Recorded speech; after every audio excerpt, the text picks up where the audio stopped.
भौतिक अविद्या या भौतिक जिसे कहते हैं अज्ञानता, अविद्या, कि हम भगवान के साथ अपने संबंध को भूल गए, भगवान में विश्वास नहीं है, या हम अपने आप को ये शरीर मान बैठ कर जीते हैं, यही मान लेते हैं कि मैं ये शरीर हूँ, आत्मज्ञान नहीं है, आत्मा के विषय में कोई जानकारी नहीं है। और जब व्यक्ति अपने आप को शरीर मान लेता है तो शरीर से संबंधित सारे कार्य और शरीर से संबंधित जो है उसको अपना मान बैठता है, और जो शरीर से संबंधित नहीं उसको पराया मान बैठता है। यानी उसके जीवन में एक द्वंद्व चलता है, खुशी दुख, अपना पराया, मैं मेरा, ये जो भाव है ये अविद्या की बीमारी के कारण आता है। व्यक्ति को इस बात का ज्ञान नहीं होता है कि ये जो भौतिक शरीर है ये नश्वर है, ये शाश्वत नहीं है। उसी तरह से ये जो भौतिक संसार है ये शाश्वत नहीं है, इटर्नल नहीं है, टेम्पररी है, आज है कल नहीं होगा, समय के साथ इसका अंत होगा। लेकिन वास्तव में जो रहने वाला है, जिसका एग्जिस्टेंस हमेशा है, वो है आत्मा, और आत्मा भगवान का अंश है और भगवान के साथ उसका एक संबंध है। और जब तक आत्मा यानी भगवान के साथ उसका संबंध जब तक स्थापित नहीं होगा, जब तक आत्मा उस संबंध में जीव नहीं रहेगी, तब तक जीवन में शांति नहीं होगी। और कृष्ण इस बात को भगवद गीता में बता रहे हैं, नास्ति बुद्धिर्युक्तस्य नाचा युक्तस्य भावना नाचा भावयत शांति अशांतस्य कुतः सुखम। कि जिस व्यक्ति का मन, उसकी बुद्धि अगर भगवान में नहीं है, भगवान को छोड़कर किसी भी विषय में लगा ले, भगवान क्लियर कह रहे हैं भगवद गीता में कि ऐसा व्यक्ति कभी शांत नहीं रह सकता है, उसके जीवन में शांति हो ही नहीं सकती है। और जिस व्यक्ति के जीवन में शांति नहीं है, अशांतस्य कुतः सुखम, तो कह रहे हैं ऐसे व्यक्ति के जीवन में सुख हो भी कैसे सकता है। यानी शांति नहीं है, किसी का मन शांत नहीं है तो सुख की कल्पना भी नहीं कर सकता है वो। और शांति का जो सूत्र है वो यही है, वो कह रहे हैं भोक्ता राम जगतपसाम सर्वलोक महेश्वरम सुहृदम सर्वभूतानाम ज्ञात्वा माम शांति रक्षति। कौन व्यक्ति शांत रह सकता है? जो इस बात को स्वीकार कर लेता है कि भोक्ता राम कौन है? भगवान। वो कहते हैं कृष्ण की जो इस बात को स्वीकार कर लेता है कि मैं स्वामी हूँ, यानी कृष्ण भोक्ता राम है, वो सभी भोगों के जो स्वामी है वो कृष्ण है। जब इस बात को हम स्वीकार कर लेते हैं, सर्वलोक महेश्वरम, सभी लोगों के, चाहे वो आध्यात्मिक जगत हो चाहे वो भौतिक जगत हो, उन सब के जो स्वामी हैं वो कृष्ण हैं।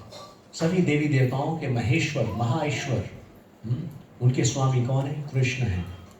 और सुहृदम सर्वभूतानाम, जो इस बात को स्वीकार कर लेता है कि कृष्ण कौन है? बेस्ट वेल विशर, सुहृदम, बेस्ट फ्रेंड। तो ये तीन बातें जो स्वीकार कर लेता है कि कृष्ण है वो सर्वलोक महेश्वरम है, वो बेस्ट फ्रेंड है हमारे, बेस्ट वेल विशर, और वही सभी जो है सभी वस्तुओं के स्वामी हैं, तो ऐसा व्यक्ति शांति को प्राप्त कर लेता है, वो शांत हो जाता है, वास्तविक शांति प्राप्त करता है, और फिर वही व्यक्ति वास्तव में सुखी रहता है। तो इसी बात को स्वीकार करने के लिए, इसी बात को हमें शिक्षा देने के लिए भगवान अलग अलग युगों में अवतरित होते हैं और ऐसी कुछ लीलाएं करते हैं जिन लीलाओं के माध्यम से हम भगवान के प्रति जो हमारा आकर्षण है उसको बढ़ाते हैं। तो इस कार्तिक के महीने में एक विशेष लीला जो भगवान ने की, जिसके ऊपर आज हम चर्चा करेंगे, भगवान की ये दामोदर लीला, जिसमें यशोदा मैया बाल गोपाल कृष्ण को जो उखल से बांध रही है। तो ये जो बंधन लीला है, दाम बंधन लीला कहते हैं या दामोदर लीला कहते हैं, तो ये विशेष लीला इसी कार्तिक के महीने में हुई, और इसीलिए इस महीने में इस लीला का श्रवण कीर्तन करते हैं। और इसका जो लाभ है कि जो भी व्यक्ति भगवान की इस लीला को सुनता है और इस महीने में भगवान को दीप अर्पित करता है तो उसको भगवान का प्रेम प्राप्त होता है। तो बहुत ही आसानी से, जो कि ये भगवान का प्रेम जो कि सबसे टॉपमोस्ट अचीवमेंट है, टॉपमोस्ट बेनेडिक्शन भक्ति में या जो आध्यात्मिक जीवन है उसमें जो सबसे बड़ा अचीवमेंट है वो है भगवान का प्रेम। बहुत से लोग आध्यात्मिक कार्य, आध्यात्मिक जीवन जीते हैं, उनका अलग अलग उद्देश्य होता है। कोई व्यक्ति मुक्ति चाहता है, कोई व्यक्ति अलग अलग प्रकार की सिद्धि चाहता है, कोई व्यक्ति अलग अलग प्रकार के ऐश्वर्य चाहता है। लेकिन इन सब से बढ़कर जो सबसे बड़ा जो सबसे बड़ी सफलता है या सबसे बड़ी जो बड़ा अचीवमेंट है वो है भगवान का प्रेम। तो इस कार्तिक के महीने में भगवान का प्रेम प्राप्त करना, वैसे तो भगवान का प्रेम प्राप्त करना वाकई में बहुत सरल है, लेकिन जब हम सरलता से उन नियमों का पालन करते हैं जो कृष्ण हमें बताते हैं, तो सरलता से हम जब कृष्ण के बताए हुए रास्ते पर चलते हैं तो बहुत ही आसानी से उसको हम प्राप्त कर लेते हैं। और इस कार्तिक के महीने में वो विधि और सरल हो जाती है कि अगर हम भगवान को दीप अर्पित करते हैं, भगवान के नाम का कीर्तन करते हैं और इसी भाव से कि हे प्रभु मुझे स्वीकार कीजिए, हाँ मैं आपका हूँ, मुझे स्वीकार कीजिए, तो इसी बात को, इसी भाव से जब हम भगवान के नाम का कीर्तन करते हैं तो कृष्ण हम पर विशेष कृपा करते हैं। और वही सबसे बड़ा जो बेनेडिक्शन है, वरदान है, कृष्ण प्रेम, वो हमें देते हैं। तो आज के इस इवेंट का जो पर्पस है वो यही है कि इस ऑस्पिशियस टाइम में हम भगवान के नाम का कीर्तन पूरे हृदय से करते हुए प्रार्थना के इसी भाव के साथ कि कृष्ण मुझे स्वीकार करें और या अपने आप को कृष्ण को समर्पित करें और अपने इस जीवन को सफल बनाएं, यही उद्देश्य है।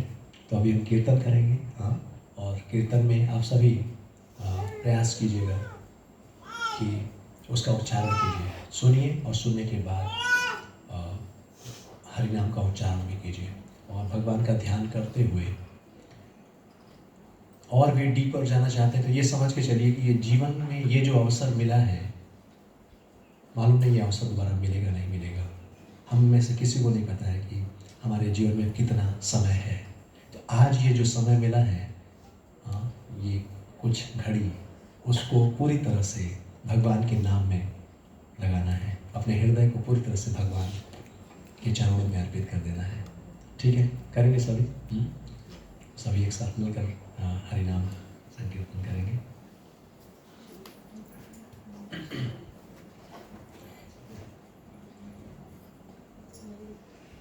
नहीं कोई मुझको ले चलो पहले।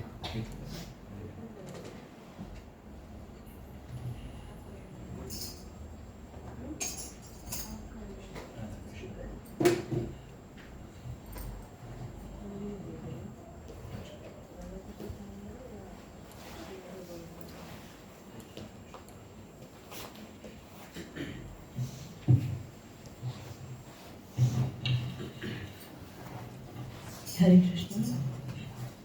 एक भजन लेंगे, निर्वाणा गीता क्लास ग्रुप में भेजा है मैंने। राधा कृष्ण प्राण मोरा जुगल किशोर। और आप लोग जो ग्रुप में नहीं है वो नेट पे भी सर्च कर सकते हैं, गूगल पे।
नमो विष्णुपादाय कृष्ण पृष्ठाय भूतले श्रीमति भक्ति वेदांत स्वामी निति नामिने। नमस्ते सारस्वती देवी गौरवाणी प्रचारिणे निर्विशेष शून्यवादी पाश्चात्य देशतारिणे। जय श्री कृष्ण चैतन्य प्रभु नित्यानंद श्री अद्वैत गदाधर श्रीवासादि गौर भक्तवृंद। राधा कृष्णा प्राण मोरा जुगल किशोर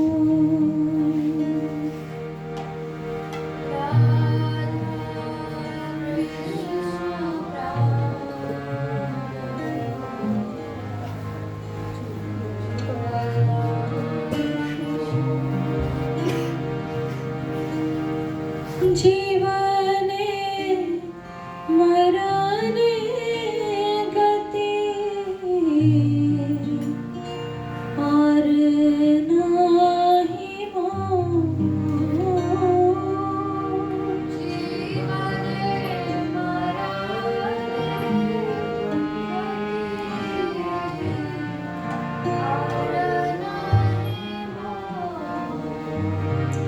बहुत ही सुंदर भजन है। आप इसके अर्थ पे देखेंगे और अर्थ को समझ कर गाएंगे। You can see the picture कि कहाँ राधा कृष्ण बैठे हैं, उनकी सखियाँ हैं, यमुना के तट है। सो प्लीज़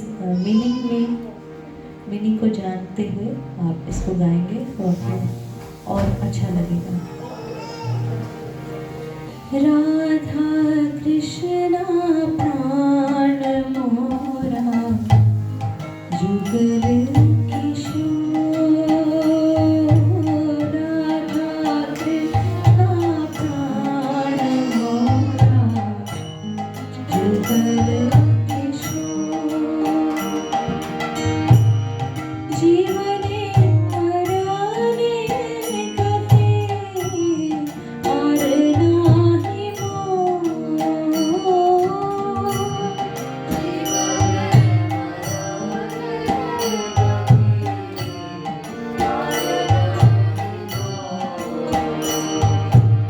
राधा कृष्ण प्राण मोरा जुगल किशोर। राधा कृष्ण प्राण मोरा जुगल किशोर।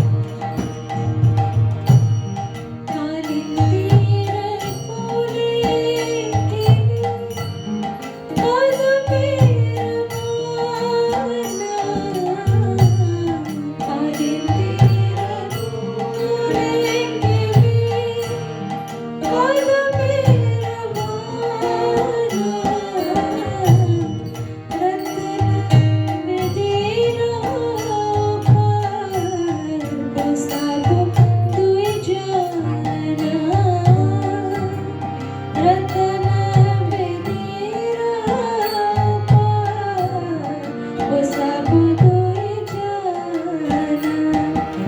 राधा कृष्ण प्राण मोरा जुगल किशोर।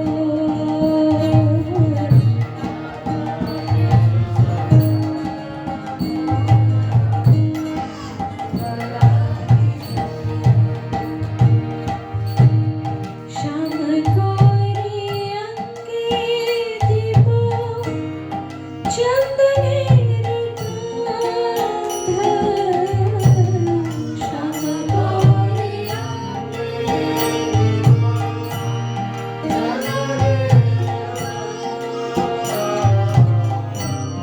श्याम गौरी अंगे दीपो चंदनेर गंध।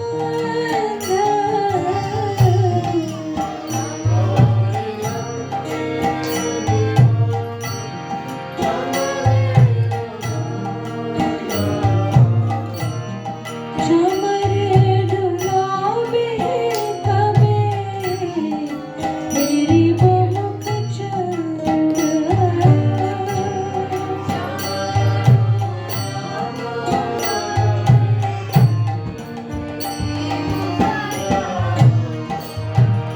राधा कृष्ण प्राण मोरा जुगल किशोर।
पीसफुल। सभी लोग बैठ सकते हैं प्लीज। ना ना बहुत मजा आ रहा है।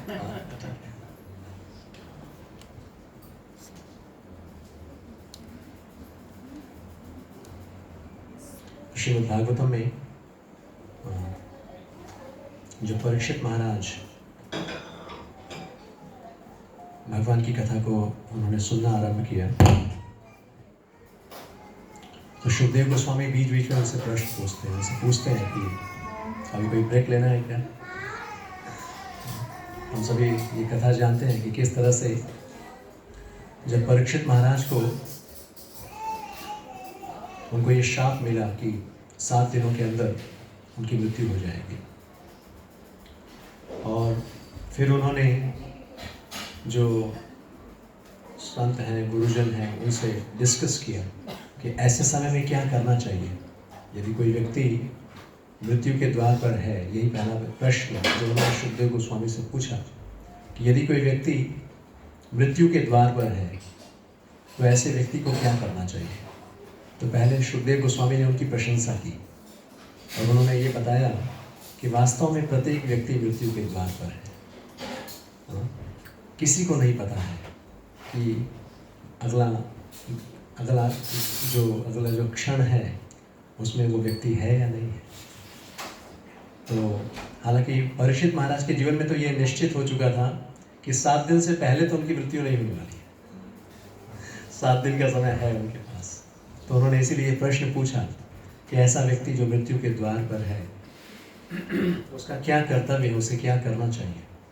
तो शुभदेव गोस्वामी ने उत्तर देते हुए यही बताया कि ऐसे व्यक्ति को भगवान के विषय में सुनना चाहिए, भगवान की कथा का श्रवण करना चाहिए, क्योंकि ये भगवान की जो कथा है ये व्यक्ति को जन्म मृत्यु के बंधन से मुक्त कर देता है। और जो व्यक्ति भगवान की कथाओं को सुनता है और ऐसा व्यक्ति भय से मुक्त हो जाता है। वो भय से मुक्त हो जाता है, उसके जीवन में कोई चिंता नहीं होती, कोई भय नहीं होता है।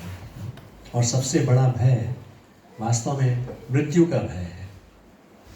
लेकिन जब भगवान के विषय में सुनते हैं, भगवान की शरणागति लेते हैं, तो ये भय जीवन से दूर चला जाता है।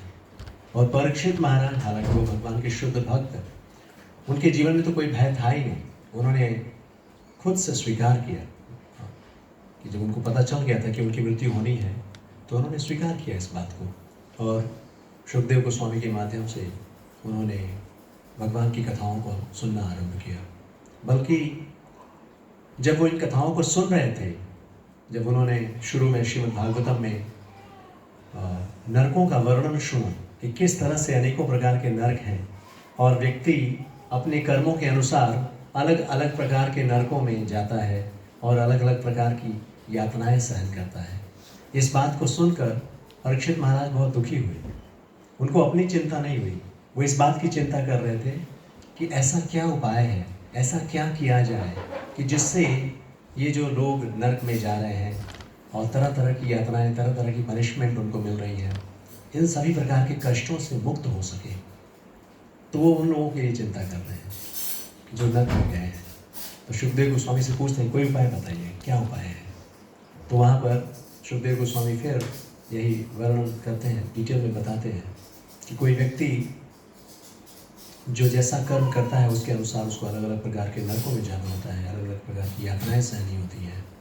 और यदि कोई व्यक्ति इन प्रकार के कष्टों से बचना चाहता है तो उसको अपने जीवन के रहते प्रायश्चित करनी होती है अपने कर्मों के लिए।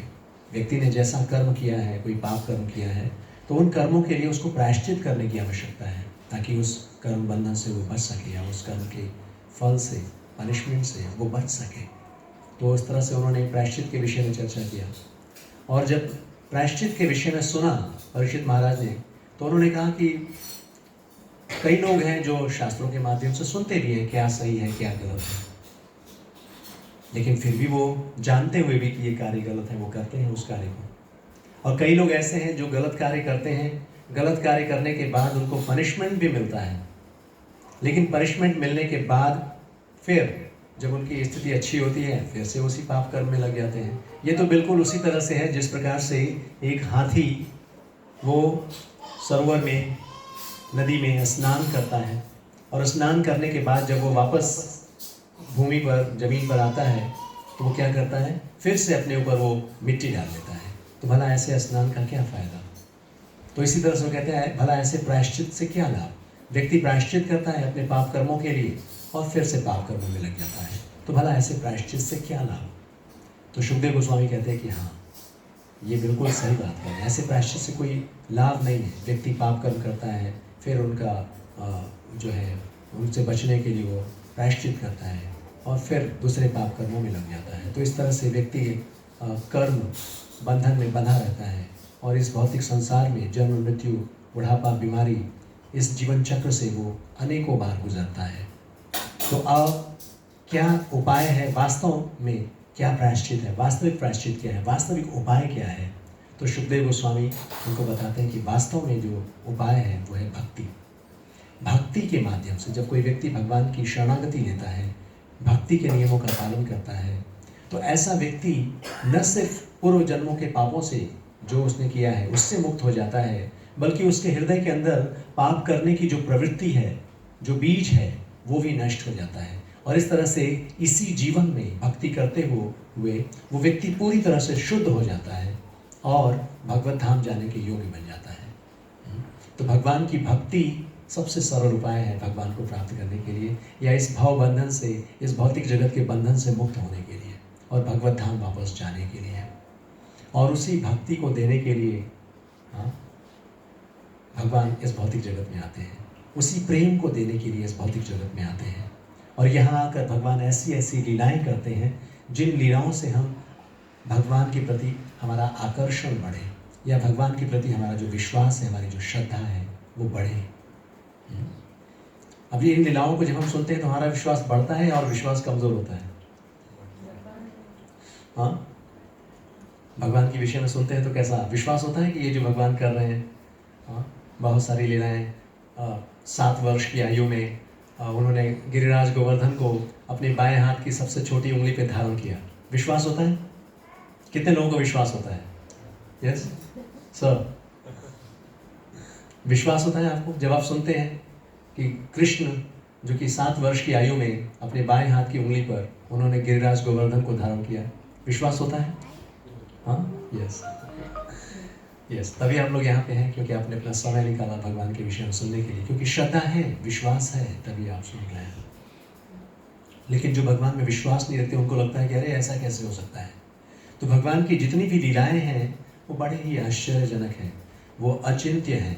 उनके ऊपर अगर हम अपनी बुद्धि से, अपनी कल्पना से समझने का प्रयास करेंगे तो बिल्कुल समझ में नहीं आएगा। लेकिन हमें इस बात को समझना है कि हम भगवान की लीलाओं के विषय में सुन रहे हैं, भगवान के विषय में सुन रहे हैं। भगवान जो कि सर्वशक्तिमान है, संपूर्ण सृष्टि के स्वामी हैं, जिनकी इच्छा शक्ति पर सब कुछ चलता है। तो उनके लिए, जिनकी श्वासों पर, जिनकी इच्छा मात्र से इतने बड़े बड़े प्लैनेट, इतने बड़े बड़े ग्रह नक्षत्र हवा में तैर रहे हैं, अगर उनको एक गिरिराज गोवर्धन, एक छोटे से पर्वत को उठाना कितनी बड़ी बात है। तो भगवान की, जब हम भगवान को समझेंगे, भगवान के इस तत्व को समझेंगे कि हम किसी साधारण व्यक्ति के नहीं भगवान की बात कर रहे हैं, तब हम उनकी लीलाओं में प्रवेश कर सकेंगे, तब हम उनकी लीलाओं में विश्वास कर सकेंगे। और उन लीलाओं को सुनने से, जैसे मैंने शुरू में बताया, कि ये कोई साधारण स्टोरी नहीं है, ये कोई फिल्म की या कोई फिल्मी स्टोरी नहीं है। इनको सुनने में और किसी और विषय की चर्चा करने में, सुनने में अंतर है। बाकी के जो विषय हैं, जो भौतिक जगत से संबंधित हैं, वो हमारे हृदय को कॉन्टैमिनेट करते हैं, अशुद्ध करते हैं, हमारे अंदर काम, क्रोध, लोभ, मोह, मद मत्सर को बढ़ाते हैं। लेकिन भगवान के विषय में जब हम सुनते हैं तो यही सारे अनर्थ हमारे हृदय से दूर चले जाते हैं, हृदय हमारा शुद्ध होता है और हृदय में कृष्ण के प्रति, भगवान के प्रति प्रेम उत्पन्न होता है। और जब भगवान के प्रति प्रेम उत्पन्न होता है तो स्वाभाविक रूप से भगवान से संबंधित हर वस्तु और हर व्यक्ति से प्रेम होना शुरू हो जाता है। और यही प्रेम हम सभी के जीवन की वास्तविक आवश्यकता है। जब तक ये प्रेम हृदय में नहीं है, बाहरी वस्तु हमें संतुष्ट नहीं कर सकती है। बाहरी दृष्टि से हम कितने ही धनी क्यों न हो, कितनी ही सुविधाएं हमारे जीवन में क्यों न हो, अगर हमारे रिश्तों में, आपसी संबंधों में प्रेम नहीं है तो फिर ड्राई जीवन है, जीवन में कोई खुशी नहीं होगी, कोई शांति नहीं होगी। तो हम सभी के जीवन की सबसे बड़ी आवश्यकता है प्रेम, और उस प्रेम के आगार हैं कृष्ण भगवान। जब हम भगवान से प्रेम करते हैं तो वास्तव में हम हमारे हृदय में सभी के लिए वास्तविक प्रेम होगा। ये साइंस है, विज्ञान है, इसको समझने की ज़रूरत है। हाँ, इस विज्ञान को कोई व्यक्ति अगर ये कहे कि वो कृष्ण से प्रेम नहीं करता है लेकिन बाकी सभी से प्रेम करता है, तो वो वास्तविक प्रेम नहीं हो सकता है। ये बहुत ही सटल है इसको समझना। कोई व्यक्ति अगर भगवान से प्रेम नहीं करता तो वो दुनिया में किसी से प्रेम नहीं कर सकता है। उसके सारे रिश्ते वो स्वार्थों पर आधारित होते हैं, कहीं ना कहीं उसका अपना पर्सनल मोटिव होता है। वो व्यक्ति मैं और मेरा का जीवन जीता है। जो व्यक्ति भगवान को समर्पित कर देता है वो मैं और मेरा का जीवन नहीं जीता है। हाँ, फिर वो इस बात को समझ लेता है कि मैं भगवान का हूँ और ये सभी जीवात्माएं भगवान की हैं, भगवान के अंश हैं। भगवान की सेवा करना या भगवान से प्रेम करना यानी भगवान से संबंधित हर वस्तु और हर व्यक्ति से प्रेम करना। तो उसका प्रेम बहुत ही स्वाभाविक होगा, नेचुरल, उसमें कोई मोटिव नहीं होगा। फिर वो नेचुरली सभी से प्रेम करेगा क्योंकि उसको संबंध पता है, उसको संबंध ज्ञान है। मैं कौन हूँ, भगवान कौन है, भगवान के साथ मेरा संबंध क्या है, ये सभी जीवात्माएं कौन हैं, इनका संबंध भगवान के साथ क्या है, मेरे साथ क्या है। जब वो इस संबंध को जानता है तो बहुत ही स्वाभाविक प्रेम। कोई व्यक्ति अपने पिता से प्रेम करता है अगर वास्तव में, तो क्या पिता के जो दूसरे बच्चे हैं, दूसरे संतान हैं, उनको कष्ट देकर क्या वो पिता को संतुष्ट कर सकता है? नहीं। हाँ, तो स्वाभाविक है कि वो सभी से प्रेम करेगा। तो ये प्रेम हमारी आवश्यकता है और इस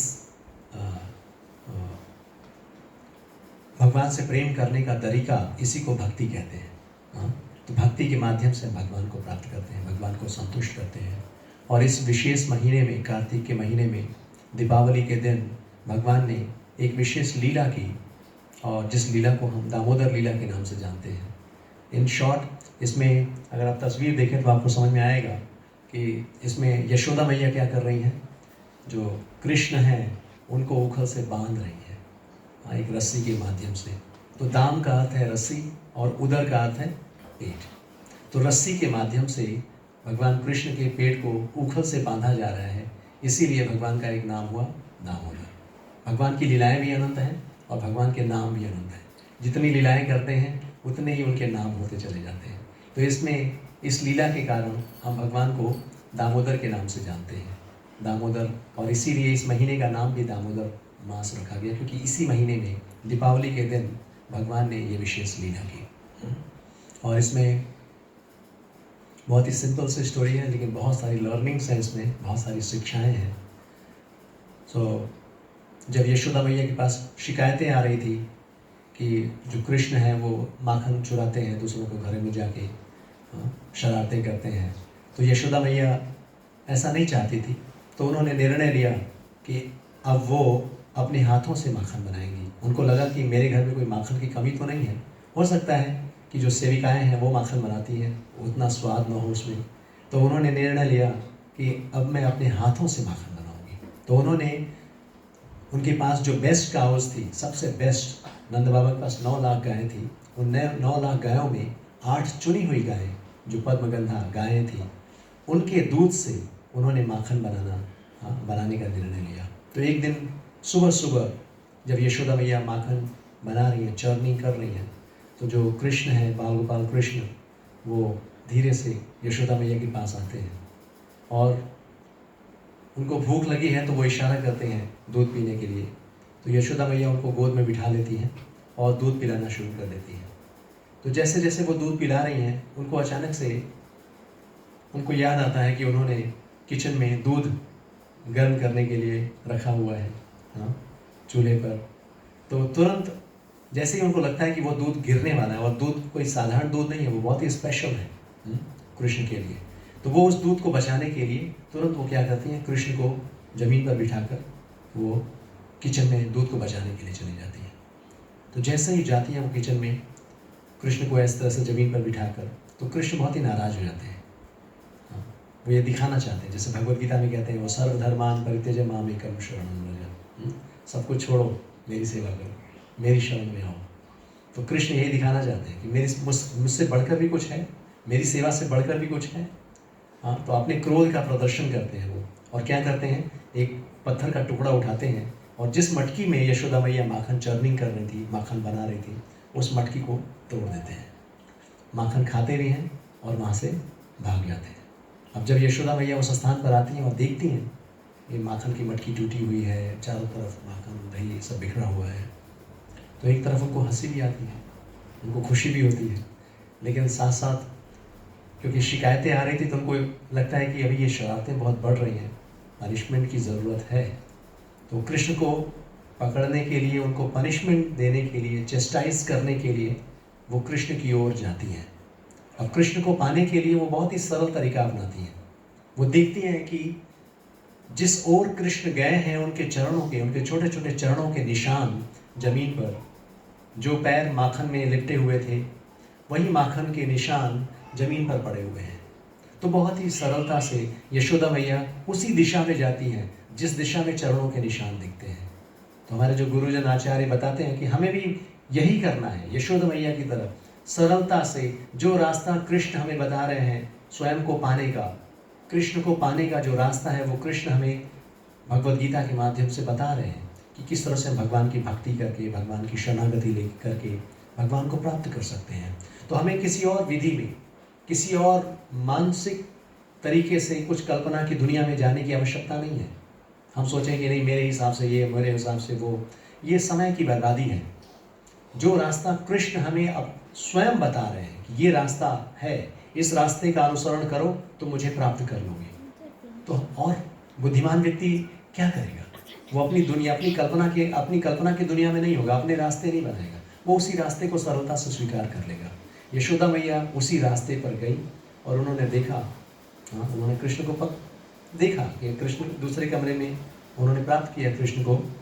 अब वहाँ पर उन्होंने क्या देखा कि कृष्ण एक ऊखल यानी जो ग्राइंडिंग मोटार, मसाला कूटने के लिए गांव में होता है अभी भी, तो लकड़ी का बना हुआ एक ग्राइंडिंग मोटार, जिसके ऊपर खड़े होकर और सीलिंग से लटकते हुए जो माखन और दही की जो मटकी है उसमें से वो माखन खा भी रहे हैं, और अपने जो फ्रेंड्स हैं, जो उनके बंदर, सारे मंकी फ्रेंड्स हैं, प्रपात पोपट में लिखते हैं, हाँ, celestial monkeys, not celestial, something like, Kunti महारानी की जो प्रार्थनाएं हैं उनमें लिखते हैं प्रपात ऐसा। सो अपने फ्रेंड्स को, बंदरों को वो माखन खिला रहे हैं, और बता रहे ये बंदर कोई साधारण बंदर नहीं है। भगवान राम जी जब सीता मैया की खोज में गए थे तो वानर सेना ने भगवान को बहुत सहयोग दिया था, लेकिन उस समय भगवान राम रेसिप्रोकेट नहीं कर पाए थे, उनके पास कोई बहुत ज़्यादा सुविधा थी नहीं। तो इस कृष्ण लीला में अब भगवान कृष्ण अपने हाथों से उनको माखन खिला रहे हैं। तो इसी तरह से इस पूरी लीला में देखेंगे जगह जगह बहुत सी ऐसी जो पास्ट टाइम्स, जिसमें बहुत सुंदर लीलाएं, जो बहुत सुंदर शिक्षाएं भी हैं, और साथ साथ उनका रिलेशन है अलग अलग जगहों पे। तो जब यशोदा मैया ने देखा कि कृष्ण जो है इस तरह से माखन खा रहे हैं, बंदरों को भी खिला रहे हैं, तो शैतानी और बढ़ती जा रही है, तो उनको लगा कि अभी थोड़ा सा चेस्टाइजमेंट ज़रूरी है, थोड़ा सा स्ट्रॉन्ग चेस्टाइजमेंट ज़रूरी है। तो पास में पड़ी हुई एक छड़ी को उन्होंने उठा लिया और उस छड़ी को लेकर चुपके कृष्ण की ओर आगे बढ़ने लगी। लेकिन कृष्ण जो कि सर्वज्ञ है, तुरंत वो समझ गए। अलग अलग जगह पे वर्णन आता है कैसे, क्योंकि बंदर भी थे, उन्होंने तुरंत देख लिया यशोदा मैया के हाथ में छड़ी है, तो सबसे पहले वो भाग गए, और उनको भागते देखकर अब कृष्ण भी वहाँ से तुरंत भागते हैं। अब उनके पीछे यशोदा मैया दौड़ रही हैं, उनको पकड़ने का प्रयास कर रही हैं, और इस प्रयास में वो इतनी थक जाती हैं, उनकी माथे से पसीने की बूंदें टपक रही हैं, उनके गले में पड़ी हार भी टूट कर गिर गई, पूरी तरह से एकदम थक चुकी हैं वो। लेकिन फिर भी अपने प्रयास को उन्होंने कम नहीं होने दिया, कंटिन्यू वो कृष्ण को पकड़ने का प्रयास कर रही हैं, और जो चंचल कृष्ण है वो बड़ी तेज़ी से आगे भाग रहे हैं। तो इसमें अभी हम जब सुनेंगे दामोदर अष्टकम, इसमें वर्णन आता है कि यशोदा मैया पूरा प्रयास कर रही हैं, और उनके प्रयास से कृष्ण स्वयं को समर्पित कर देते हैं। बहुत बड़ी शिक्षा है इस स्थान पर कि हम भी, हमारे जीवन का उद्देश्य भी कृष्ण है, वास्तविक जीवन का उद्देश्य कृष्ण है। कृष्ण को प्राप्त करने के लिए हमें चाहे जो भी करना पड़े हमें करना चाहिए। आचार्य कहते हैं श्री रूप गोस्वामी कि कृष्ण भक्ति, कृष्ण प्रेम को प्राप्त करने के लिए हमें जो भी मूल्य चुकाना हो हमें चुकाने के लिए तैयार रहना चाहिए, क्योंकि ये जो उपलब्धि है, ये जो गिफ्ट है कृष्ण प्रेम, ये सिर्फ मनुष्य जीवन में ही प्राप्त कर सकते हैं। एक बार ये जीवन अगर हमने खो लिया तो इसके बाद दोबारा कब वो जीवन मिलेगा, कब वो अवसर मिलेगा। पहले तो मनुष्य जीवन का प्राप्त होना ये सुदुर्लभम है, और मनुष्य जीवन प्राप्त होने के बाद कितने लोगों को भक्तों का संग प्राप्त होता है, कितने लोगों को ये भक्ति का मार्ग प्राप्त होता है, कितने लोग होंगे ऐसे, बहुत ही रेयर। पहले तो मनुष्य जीवन सुदुर्लभम है, और मनुष्य जीवन मिलने के बाद ये भक्ति का मार्ग, ये भगवत प्रेम का मार्ग, ये बहुत ही रेयर है, बहुत ही रेयर। तो इसीलिए ये रेयर अपॉर्चुनिटी हमें दोबारा कब मिलेगी नहीं पता, इतना फेवरेबल एटमॉस्फेयर हमें कब मिलेगा नहीं पता। कलयुग अभी अपने बाल्यावस्था में है, कलयुग अभी 5000 वर्ष पूरे हुए हैं, 4,32,000 की आयु है कलयुग की। अभी की स्थिति में हम देखते हैं कि कितनी स्थिति खराब होती जा रही है। जैसे जैसे ये कलयुग आगे बढ़ेगा तो न जाने कैसी स्थिति होगी, तो और दोबारा वो जीवन न जाने कब मिलने वाला है, कौन सी स्थिति में जन्म लेंगे।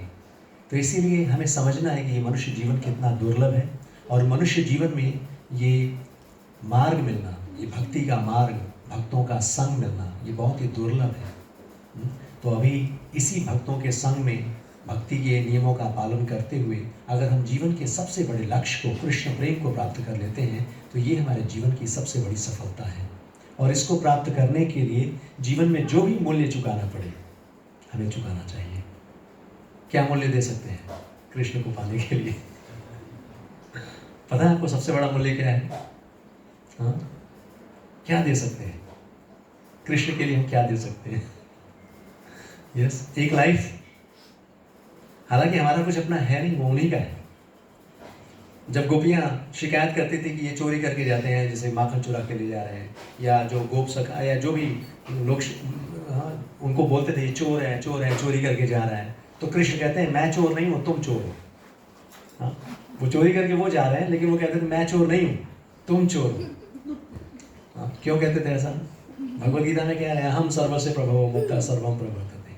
वो कह रहे हैं ये आध्यात्मिक जगत, ये भौतिक जगत सब कुछ मुझसे उद्भूत होता है, ये सब कुछ मेरा है। कोई व्यक्ति अपनी ही वस्तु को उठाएगा तो क्या वो चोर कहलाएगा? हाँ, बल्कि बिना पूछे हम उनकी वस्तु को ले रहे हैं और हम ग्रेटिट्यूड फील नहीं कर रहे हैं। हम कह रहे हैं ये मेरा है, हम उनको समर्पित भी नहीं कर रहे। कृष्ण यही कह रहे हैं भगवद गीता में, हम उनके अंश हैं, उनकी संतान हैं। ऑफकोर्स हम ले सकते हैं, लेकिन वो क्या कह रहे हैं? Just be grateful. यद करोसि यदस्नासि यद जुहोसि तदासि यद तपस्यसि कौन्तेय तत्कुरु स्वमदर्पणम्। कृष्ण ये नहीं कह रहे हैं कि ये मत लो, हमारे लिए बनाया हुआ है, लेकिन कह रहे हैं कैसे? कम से कम ग्रेटफुल होना चाहिए। यस, समर्पण आपका है और मैं इसे यूटिलाइज कर रहा हूँ ताकि मैं आपके साथ भगवान की प्रसन्नता के लिए, भगवान की खुशी के लिए। तो ये भाव रखना है। और अगर हम ये ग्रेटफुलनेस, अगर हम ग्रेटिट्यूड नहीं पे कर रहे हैं, हम ग्रेटफुल नहीं हैं कृष्ण के लिए, तो हम चोर हैं। ये मैं नहीं कर रहा हूँ, भगवद गीता में भगवान कह रहे हैं, ये भूंगते स्ते नहीं बच्चों, कि जो व्यक्ति समर्पित करते हुए भगवान को स्वीकार नहीं करता है, कोई भी चीज़ जो हम भोग अर्पित करते हैं, अगर भगवान को समर्पित करते हुए हम नहीं लेते हैं, तो कहते हैं ये भूंगते स्ते नहीं बच्चों, ऐसा व्यक्ति चोर है। तो हम वास्तव में ये सब कुछ उनका है, हम उसको ले रहे हैं सारी में। तो यही जीवन हमें भगवान बताना चाहते हैं कि हमें समर्पित होकर भगवान की भक्ति में जीवन जीना है। तो इस तरह से यशोदा मैया के प्रयास को देखकर, जब यशोदा मैया ने इतना प्रयास किया, तो उनके प्रयास से संतुष्ट होकर भगवान स्वयं को समर्पित कर देते हैं। सिर्फ हमारे प्रयास को देखना चाहते हैं, हमारे डिज़ायर को देखना चाहते हैं। हम कृष्ण को पाना चाहते हैं तो कृष्ण हमें अपने आप को सौंप देते हैं। लौल्यम ही एकलम मूल्यम। तो कृष्ण को पाने का जो सबसे बड़ा मूल्य है, हम कोई बहुत पैसा देकर केवल नहीं प्राप्त कर सकते हैं कृष्ण को, वो सेवाएं हैं, लेकिन वास्तव में कृष्ण को पाने का जो उपाय है वो है लौल्यम, ग्रीड, इंटेंस डिज़ायर। हम कृष्ण को पाना चाहते हैं, ये डिज़ायर हमारे अंदर होनी चाहिए। तो जीवन के इस महत्व को समझते हुए ये डिज़ायर हमें डेवलप करनी चाहिए। और ये डिज़ायर कैसे डेवलप होगी? जब हम ऐसे भक्तों के संग में समय देंगे जिनके अंदर वो ग्रीड है, जिनके अंदर कृष्ण को पाने की वो तीव्र इच्छा है। जब हम ऐसे भक्तों के संग में रहते हुए भगवान के विषय में सुनेंगे, जीवन के महत्व को सुनेंगे, जीवन के उद्देश्य को सुनेंगे, तो धीरे धीरे धीरे धीरे हमारे अंदर वो ग्रीड डेवलप होगी। और ये जो लालच है, ये सबसे अच्छा लालच है। हाँ, एक जो लालच भौतिक जगत का है, वो इस भौतिक जगत के बंधन में हमें बांध देगा, बार बार जन्म, मृत्यु, बुढ़ापा, बीमारी। लेकिन ये जो कृष्ण के प्रति जो हमारा लालच है, कृष्ण को पाने की लालच, ये इस भाव बंधन से हमें मुक्त कर देगी, हमें भगवान के धाम में लेकर जाएगी। तो ऐसी इच्छा हमें करनी है। तो यशोदा मैया अपने प्रयास को कम नहीं कर रही है, थक गई हैं, लेकिन प्रयास कंटिन्यू है। तो उसी तरह से हमें भी जीवन में हमेशा कृष्ण को पाने का हर प्रयास करना है। तो कृष्ण हमारे प्रयास को देखकर हम पर कृपा करते हैं और स्वयं हमें देते, अपने आप को दे देते हैं। तो ये कृष्ण स्वयं पकड़ में आ जाते हैं। यशोदा मैया सिर्फ पकड़ती नहीं, बल्कि उनको बांधने जा रही हैं, वो बांध रही हैं वो कृष्ण को। और ऐसा बताया जाता है शास्त्रों में कि भगवान के दर्शन को प्राप्त कर पाना, बड़े बड़े योगी मुनि सैकड़ों हजारों वर्षों तक तपस्या करने के बाद भी भगवान के चरणों के अग्रभाग का दर्शन मात्र भी नहीं प्राप्त कर पाते हैं। लेकिन ऐसे परम भगवान को यशोदा मैया बांध रही है। और वो शक्ति कौन सी है उनके पास, कौन सी उन्होंने सिद्धि हासिल की है, कौन सा ज्ञान हासिल किया है, कितनी तपस्याएं की हैं यशोदा मैया ने? कुछ नहीं। भगवान यही शिक्षा देना चाहते हैं कि अगर भगवान को प्राप्त करना है तो कोई ज्ञान से, कोई तपस्या से, कोई वेदों के अध्ययन से भगवान को प्राप्त कर लेगा? नहीं। वो कह रहे हैं भगवान को जीतने का सिर्फ एक उपाय है, और वो है प्रेम, भगवान की भक्ति, भगवान की शरणागति। तो यशोदा मैया की शरणागति, यशोदा मैया के प्रयास को देखकर कृष्ण अपने आप को समर्पित कर देते हैं। तो इस लीला के माध्यम से यही शिक्षा हमें वो दे रहे हैं कि हमें भी भगवान की भक्ति करनी है। जीवन का सबसे बड़ा लक्ष्य भगवान है, प्रेम है। सत्यव्रत मुनि यही प्रार्थना कर रहे हैं कि मुझे कोई और वर नहीं चाहिए, कोई और वरदान नहीं, मुझे कोई ऐश्वर्य नहीं चाहिए, कोई किसी भी प्रकार का मोक्ष नहीं चाहिए, किसी भी प्रकार की मुक्ति या सिद्धि नहीं चाहिए। मुझे तो सिर्फ आपका ये सुंदर जो स्वरूप है उसका दर्शन चाहिए, भगवान चाहिए, भगवान का प्रेम चाहिए। यही डिज़ायर हमें डेवलप करनी है, यही मनुष्य जीवन की सफलता है। तो भगवान अपनी लीलाओं के माध्यम से हमें आकर्षित करते हैं और हमें इस भावबंधन से मुक्त करते हैं। इसी लीला में आगे उन्होंने मणिग्रीव और नलकुबर को मुक्त किया। मणिग्रीव और नलकुबर जो कि पूर्व जन्म में ये कुबेर के पुत्र थे, बहुत ऐश्वर्य था, बहुत धन था, और स्वाभाविक होता है ये बहुत सारा ज्ञान, बहुत सारा ऐश्वर्य, तो ज़्यादातर चांसेस होते हैं कि व्यक्ति भटक जाए। तो कुबेर के ये दोनों पुत्र जो हैं वो ऐश्वर्य में इतने मद हो गए, मदमस्त, नशे में हमेशा चूर रहते थे। और एक दिन सरोवर में अप्सराओं के साथ वो नग्न अवस्था में स्नान कर रहे थे। और ऐसी स्थिति में जब नारद मुनि उस रास्ते से गुजर रहे थे तो नारद मुनि को देखकर जो बाकी की अप्सराएं थी उन्होंने अपने बदन को ढक लिया। लेकिन ये जो दोनों थे इतने नशे में चूर थे कि इनको ये देख नहीं पाए कि नारद मुनि जैसे संत यहाँ पर सामने हैं। तो अपने बदन को ढकने की बजाय बल्कि उनका उपहास किया, उनका मजाक उड़ाया। और नारद मुनि ने उनकी स्थिति को देखते हुए उनके उद्धार के लिए, उनके सुधार के लिए उन्होंने उनको श्राप दिया। और वो श्राप क्या था कि तुम वृक्ष के जैसा व्यवहार कर रहे हो नग्न अवस्था में इस तरह से, तुम्हारी बुद्धि जो है वो जड़ है, तुम्हें ये अंतर नहीं पता है कि किस स्थिति में तुम्हें कैसा व्यवहार करना चाहिए। तो इसलिए तुम दोनों क्या बनोगे? वृक्ष बनोगे। और जैसे ही उन्होंने सुना तो उनका नशा थोड़ा सा कम हो गया और तुरंत उन्होंने नारद मुनि के चरणों में प्रार्थना की, क्षमा याचना की। तो ये संत वास्तव में किसी पर क्रोध नहीं करते, उनका क्रोध भी कृपा होती है। वो हम उद्धार के लिए, उनकी उन्नति के लिए ऐसा करते हैं, उनको सुधारने के लिए ऐसा करते हैं। तो उनकी कृपा याचना, जब उन्होंने क्षमा याचना करनी शुरू की तो नारद मुनि ने उनको फिर बताया कि तुम दोनों वृक्ष बनोगे, लेकिन कहाँ? नंद बाबा के आंगन में, और वहाँ पर कृष्ण स्वयं तुम्हारा उद्धार करेंगे। ये बहुत बड़ा सौभाग्य है कि कृष्ण स्वयं उनका उद्धार करने के लिए, और जहाँ पर वो वृक्ष बने हैं वहाँ पर वो भगवान श्री कृष्ण की बाल लीलाओं को देख रहे हैं, उनका श्रवण कीर्तन कर रहे हैं निरंतर। तो अब उन्हीं का उद्धार करने के लिए कृष्ण ने क्या किया? जिस उखल से बंधे थे वो उसी उखल को खींचकर उन दोनों वृक्षों के बीच में ले जाकर रोक दिया, और हल्का सा पुश करके उन दोनों वृक्षों को उन्होंने गिरा दिया। और वहाँ से मणिग्रीव और नलकुबर दोनों मुक्त हुए। उन्होंने भगवान का गुणगान किया और भगवान ने उनको प्रेमा भक्ति बनाएगी। प्रेमा भक्ति जो हम बात कर रहे हैं कि टॉप मोस्ट बेनेडिक्शन, ये प्रेम, कृष्ण से कुछ भी मांगेंगे कृष्ण दे देंगे, लेकिन कृष्ण प्रेम ये हर किसी को नहीं देते। क्यों नहीं देते आप बताइए, ये आपके लिए असाइनमेंट है। क्यों नहीं देते कृष्ण प्रेम? सब कुछ मांगिए आप, दे देंगे। आपको ऐश्वर्य चाहिए, ज्ञान चाहिए, सिद्धि चाहिए, सब दे देंगे, लेकिन कृष्ण प्रेम, अपना प्रेम वो सबको नहीं देते हैं। क्यों नहीं देते हैं? क्योंकि फिर वो भक्ताधीन है। हाँ, वेरी गुड, समझ ग्रेट। वो कहते हैं अहम भक्त पराधीनो। कोई भी व्यक्ति चाहेगा कि मैं कंट्रोल्ड हूँ, लोग मुझे नचाएं अपने इशारों को? कोई चाहेगा? नहीं। क्योंकि जिसको उन्होंने अपना, जो कृष्ण के भक्त हैं, वो कृष्ण को अपने इशारे पर नचाते हैं, वो अपने भक्तों के अधीन है। गोपियाँ थोड़े से छाछ का लालच देकर उनसे डांस करवाती। हाँ, तो अपना कंट्रोल किसी दूसरे को देना ये आसान नहीं है।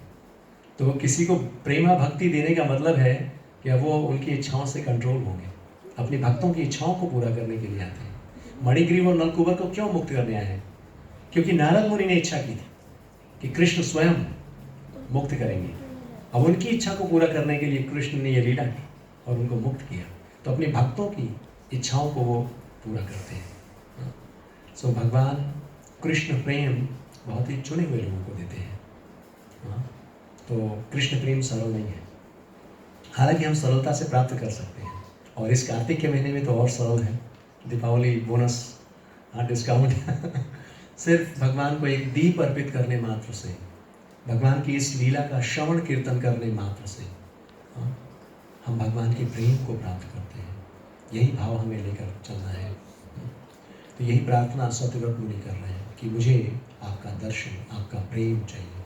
और इसी भाव से हम भी भगवान को दीप अर्पित करेंगे कि अनेकों जन्मों से हम आपको भूल कर बैठे हैं, लेकिन गुरु की कृपा से, वैष्णवों की कृपा से, भक्तों की कृपा से आज मुझे मेरे जीवन का उद्देश्य मुझे पता चल चुका है, मुझे आपके विषय में पता चल चुका है। हाँ, तो मैं चाहे जैसा भी हूँ मुझे स्वीकार कीजिए। इसी भाव से हमें दीप अर्पित करना है, अपने आप को अर्पित करना है भगवान के चरणों में, हमारा जीवन सफल होगा। तो इस कार्तिक के महीने में ये कार्य हमें, अभी कार्तिक का महीना 8 नवंबर तक है, तो जो जैसे यहाँ दीप अर्पित करेंगे तो वैसे ही प्रत्येक दिन घर में ये तस्वीर अपने पास आप रख सकते हैं और बस भगवान को दीप अर्पित कीजिए। और ये संस्कृत में है, अभी इसे हम लोग गाएंगे और इसके ऑडियो रिकॉर्डिंग्स यूट्यूब पे वीडियो बहुत सारे हैं, आप घर में चला दीजिए थोड़ी देर इसको, और ऑडियो ऑन करके भगवान को लैंप ऑफर कीजिए। कम से कम 8 तारीख तक हम ऐसे करेंगे। और इस जर्नी को कंटिन्यू, ये एक दिन की जर्नी नहीं होनी चाहिए। जैसे परीक्षित महाराज निरंतर बिना किसी भूख प्यास के वो 7 दिन 7 रातों तक भगवान की कथा सुनते रहे। शुकदेव गोस्वामी उनको पूछ रहे हैं प्यास लगी हो तो रुक जाते हैं, उन्होंने कहा नहीं, अब इन कथाओं को सुनने में कोई भूख प्यास नहीं है। तो एटलीस्ट हम अपने जीवन में हम प्रयास करें कि थोड़ा समय हम दें, क्योंकि भौतिक जीवन की ज़रूरी है। हम भौतिक जीवन में हैं, भौतिक शरीर में हैं, तो हमारे शरीर की, हमारे जीवन की कुछ आवश्यकताएं हैं। ये नहीं कह रहे हैं कि उन आवश्यकताओं को हमें पूरा नहीं करना है, लेकिन इस बात को समझना है कि वो आवश्यकता है, उद्देश्य नहीं है। आवश्यकता और उद्देश्य में अंतर है। हम आवश्यकता को ही उद्देश्य बना बैठते हैं, नहीं। आवश्यकता को पूरा करना है, लेकिन जिस उद्देश्य के लिए ये आवश्यकता पूरी करनी है, जिस उद्देश्य के लिए ये शरीर मिला है, उस उद्देश्य को भूल कर नहीं तो बहुत बड़ा नुकसान हो जाएगा, बहुत बड़ा नुकसान हो जाएगा। जीवन तो हमारे न चाहते हुए भी आगे बढ़ रहा है। जीवन एक एक दिन सूर्य का उदय होना और अस्त होना, हम मृत्यु के करीब आ रहे हैं। हम चाहे कितना ही प्रयास कर लें, चाहे कितनी ही भौतिक सफलता हासिल कर लें, मृत्यु से अपने आप को बचा नहीं सकेंगे। और उस मृत्यु के रहते हुए अगर हम इस मृत्यु के सागर से अपने आप को पार करना चाहते हैं, तो सिर्फ एक व्यक्ति हमें इस मृत्यु सागर से बाहर निकाल सकते हैं, वो है कृष्ण, भगवान। तो हमें भगवान की शरणागति ले लीजिए और इस जीवन के रहते इस जीवन बंधन से हमें मुक्त होना है। तो इसके लिए थोड़ा सा प्रयास, जैसे यशोदा मैया ने प्रयास किया, हमें भी थोड़ा सा प्रयास करना है। हर हफ्ते थोड़ा सा समय निकालिए, भगवद गीता, भगवान की वाणी को सुनिए, भगवान की कथाओं को सुनिए, जीवन रुकेगा नहीं, जीवन में किसी प्रकार की कमी नहीं आएगी, इस बात की गारंटी देते हैं आपको। मैं कह रहा हूँ तो भगवान गारंटी दे रहे हैं। न मे भक्त्या प्रणश्यति, मेरे भक्तों की कभी हार नहीं होती है, किसी भी दृष्टि से आपकी हार नहीं होगी, भौतिक दृष्टि से, आध्यात्मिक दृष्टि से। लेकिन अगर भगवान को भूल कर जीवन जिएंगे तो हर तरह से हार होगी, चाहे भौतिक जगत में कितनी ही बड़ी सफलता हासिल क्यों न कर लें। मृत्यु के साथ, शरीर के अंत होने के साथ सब कुछ छोड़ना पड़ेगा, न चाहते हुए भी सब कुछ छोड़ना पड़ेगा। तो समय के रहते हमें अपने आप को समझना है, भगवान के साथ अपने संबंध को समझना है और उसी संबंध में जीवन जीना है। बहुत ही सुंदर जीवन है, बहुत ही सुख है, बहुत ही शांति है, शुद्ध हृदय, शुद्ध चेतना के साथ जीवन। तो मैं जानबूझकर समय तो मुझे लेना ही पड़ता है, क्योंकि इतने कम समय में ये सब कुछ हो नहीं पाता है। सो बहुत बहुत धन्यवाद, आप सभी ने इतना समय दिया है और भगवान के इस भक्ति में जीवन को आगे लेकर चलते हैं। दीपदान अभी 10 मिनट्स, ठीक है। तो ये जो लीला अभी हमने डिस्कस किया, यही दामोदर अष्टकम हम सुनेंगे अभी, इसका कीर्तन करेंगे। और जैसे ये कीर्तन समाप्त होगा, समाप्त मतलब आखिरी श्लोक आप हेल्प कर दीजिएगा। तो दिए हैं रखे हुए, आप ये लाइट भी ऑफ कर सकते हैं और कि फ़ैन भी ऑफ कर सकते हैं। भगवान को दीप अर्पित करेंगे।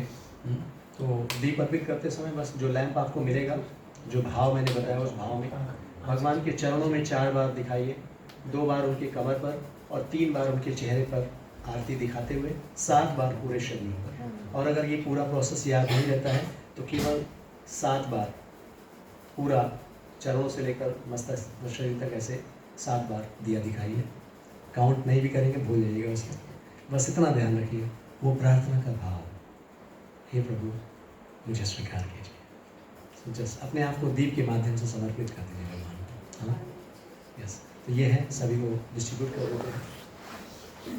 संस्कृत में है, इसको पढ़ प्रयास कीजिए आप अगर, ठीक है।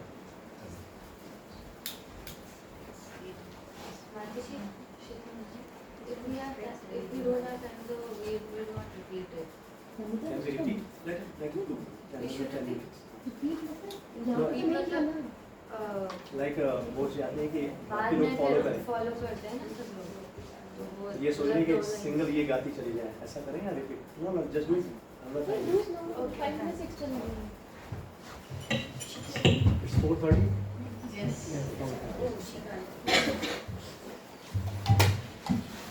Hare Krishna. So we'll sing one line from here, 2 lines, and then you can repeat if you want.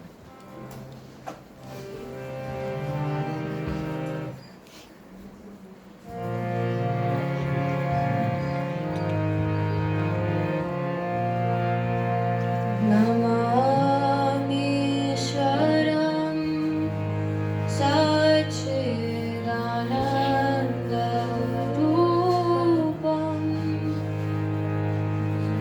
Lasatkundalam Gokule Rajamanam Namamishwaram Satchidanandarupam Lasatkundalam Gokule Rajamanam Yashoda Viyolupalandavamanam Parameshamatyanta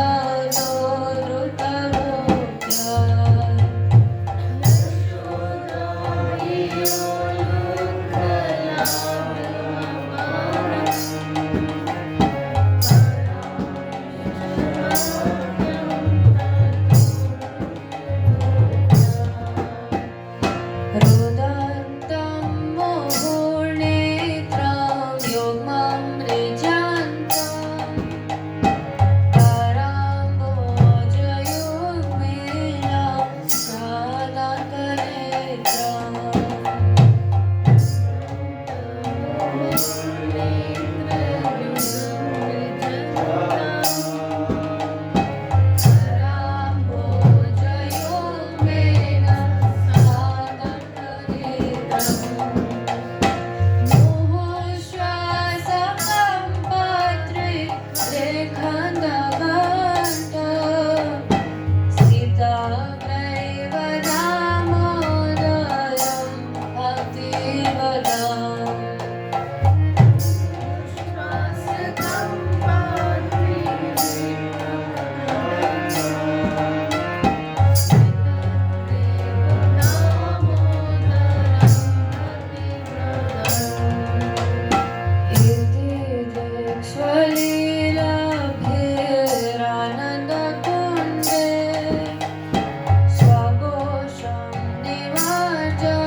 जो बादामोद्यमया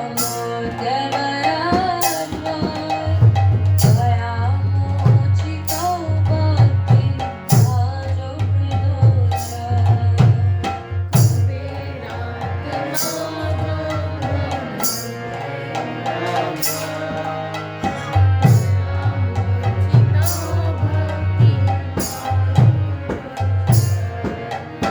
तथा प्रेम भक्तिं स्वकामिप्रयच्छ मोक्षे गृहो मेस्ति दामोदरेण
की जय। श्री हरि नाम संकीर्तन की जय।